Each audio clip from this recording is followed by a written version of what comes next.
Syria पर 450 से ज्यादा एयर अटैक किसने किए? लताकिया में रूसी बेस पर क्या इजरायली वायुसेना ने हमले किए हैं? सरेंडर करने वाले असद के सैनिकों को किसने मारा है? सीरिया से जुड़ी विस्फोटक खबरों के लिए देखिए वॉर जोन टॉप 9। सीरिया से असद की सत्ता जाने के बाद से इजराइल 450 से ज्यादा एयर अटैक कर चुका है।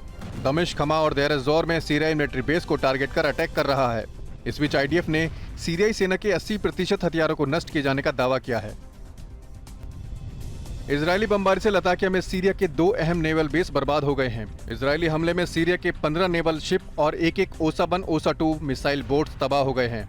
हमले का वीडियो इजरायली सेना ने जारी किया। सीरिया में रूसी बेस पर इजरायली विमानों ने बमबारी की। सऊदी मीडिया के मुताबिक अल बेदा पोर्ट पर हमले में एंटी शिप मिसाइल से लैस नेवल फ्लीट पूरी तरह तबाह हो गया। सीरिया सेना के इस बेस का इस्तेमाल रूस की सेना भी कर रही थी। बफर जोन में दाखिल हो चुके इजरायली फोर्स ने दक्षिण सीरिया में बड़ा ऑपरेशन शुरू किया। इजरायली विरोधी गुटों पर हमले करते करते आईडीएफ ट्रूप्स और टैंक अब दमिश्क में 20 किलोमीटर आगे निकल चुके हैं। सीरिया के एक बड़े क्षेत्र पर आईडीएफ ने अपनी पकड़ बना रखी है।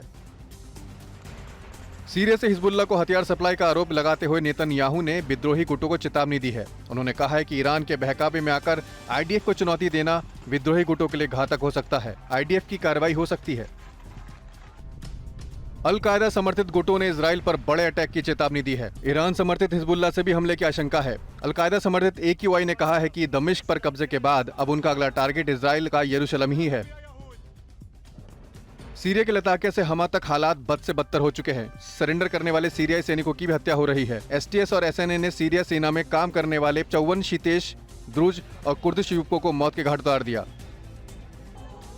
सीरिया में असद समर्थकों को अलकायदा और STS के लड़ाके चुन चुनकर मार रहे हैं। अलवाइट और कुर्द लड़ाकों की चौतरफा घेराबंदी जारी है। सरेंडर के बावजूद उन्हें बीच चौराहे पर ले जाकर गोली मारी जा रही है। सीरिया में भीषण जंग के बीच सीरिया के साइंटिफिक रिसर्च सेंटर के एक वैज्ञानिक की हत्या कर दी गई है। सूत्रों के मुताबिक केमिकल वेपन एक्सपर्ट हमदी इस्माइल नादा की टारगेट किलिंग में इजरायली खुफिया एजेंसी मोसाद और अमेरिका का हाथ हो सकता है।